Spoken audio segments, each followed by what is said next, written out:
महाकुंभ में गैर हिंदुओं की एंट्री ना हो। ये बाबा बागेश्वर की तरफ से बयान सामने आया है। कहा गया है कि हिंदू मक्का मदीना नहीं जाते, वो महाकुंभ आने की जिद क्यों कर रहे हैं, मेरे अंगने में तुम्हारा क्या काम, ये कह रहे हैं धीरेन्द्र शास्त्री। अखाड़ा परिषद ने भी कुंभ में गैर हिंदुओं को बैन करने की मांग की थी। सुनिए।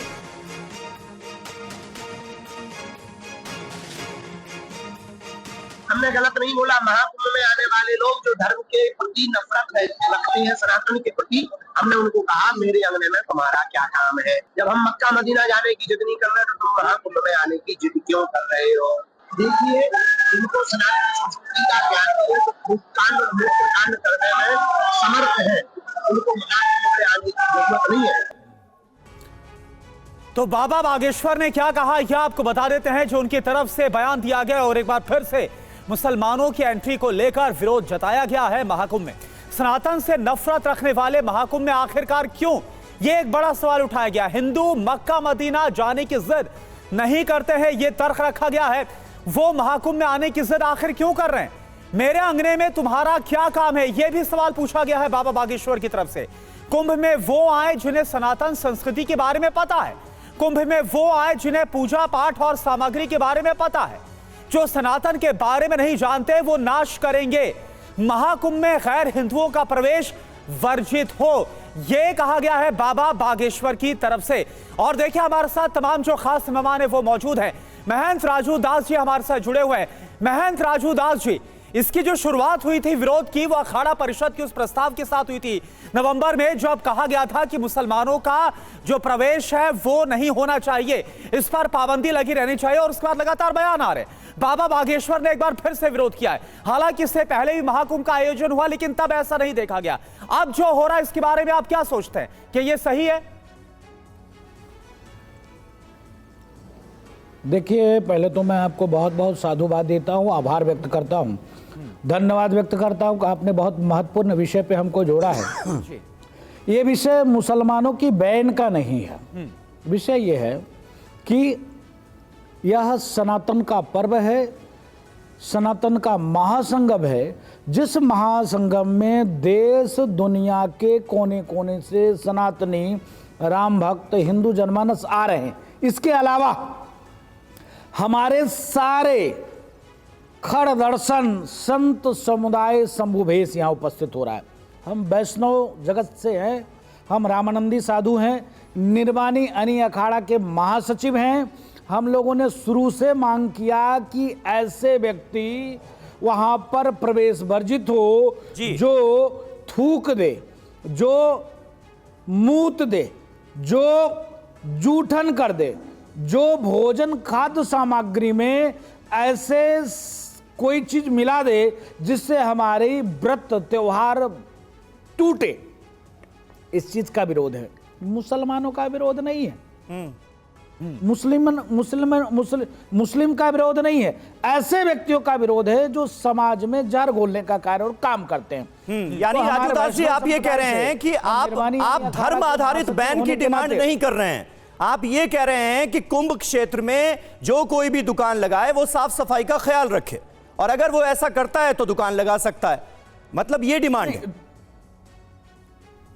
लेकिन हाँ जी, लेकिन समस्या क्या है, मेरी समस्या तो सुन लीजिए। समस्या यह है कि एक नहीं 1000 मामले ऐसे आए हैं जो एन केन प्रकारेण वह खाद्य सामग्री में, भोजन सामग्री में, जूसों में थूक देते हैं, मुंह देते हैं। इस शर्त पर जो सोशल मीडिया पे वीडियोस चले उनका जिक्र कर रहे हैं आप, नहीं देंगे। अगर उसके आधार पर यह फैसला लिया गया है। क्या कह रहे हैं? जो सोशल मीडिया पर कुछ वीडियो वायरल हुए हैं, एक नहीं उनके आधार पर यह फैसला लिया गया। एक नहीं, मुस्लिम बुद्धिजीवियों से बात करने के बाद बात यह सामने आई कि इनके यहाँ भोजन सामग्री में थूकना, जूठा करना इनके यहाँ से मतलब का काम है, तो फिर हमको क्या जरूरत है? राजू दास जी, इनके यहाँ से मतलब किनके यहाँ? इस्लाम के मानने वाले। अच्छा, इस्लाम के मानने वाले सारे लोगों पर सवाल उठा दिया वाले के यहाँ, मतलब वो चंद वीडियोस देखकर इस्लाम के मानने वाले सारे लोगों पर सवाल उठा दिए, और इसलिए आप कह रहे हैं कि मुसलमानों की एंट्री बैन हो जाए, ये दलील है? मैं पूछ रहा, मैं पूछना मैं इसलिए पूछना चाहता हूँ, जी। इनके किसी भी मुस्लिम से पूछ लीजिए, धर्मगुरु से पूछ लीजिए, बुद्धिजीवी से पूछ लीजिए, इनके यहाँ कोई भी व्यक्ति जाता है, जब तक ये भोजन सामग्री को जूठा नहीं करते हैं, फूकते नहीं, थूकते नहीं, तब तक देते नहीं।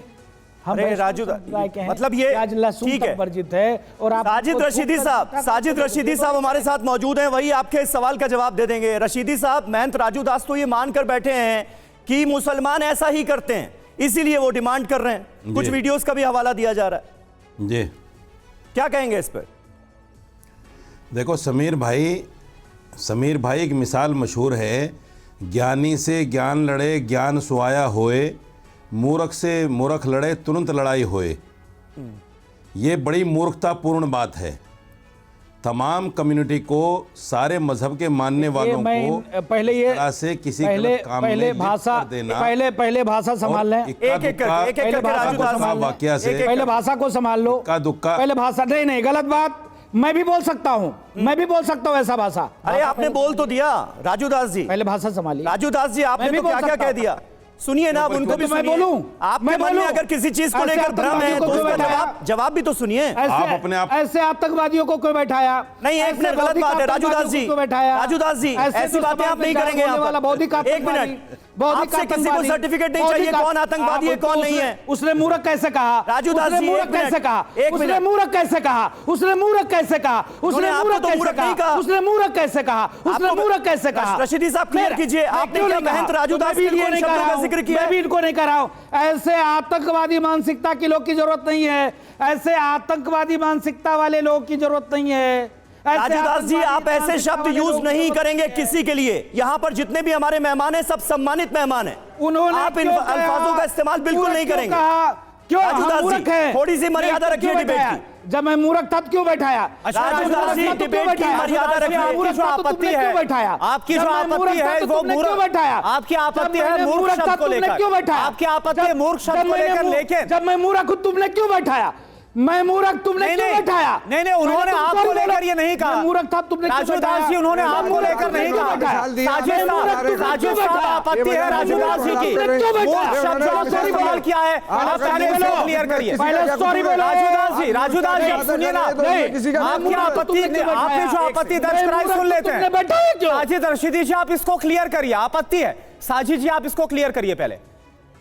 आवाज बंद करा उनकी यार। नहीं, अब आप बोलिए ना, आप बोलिए।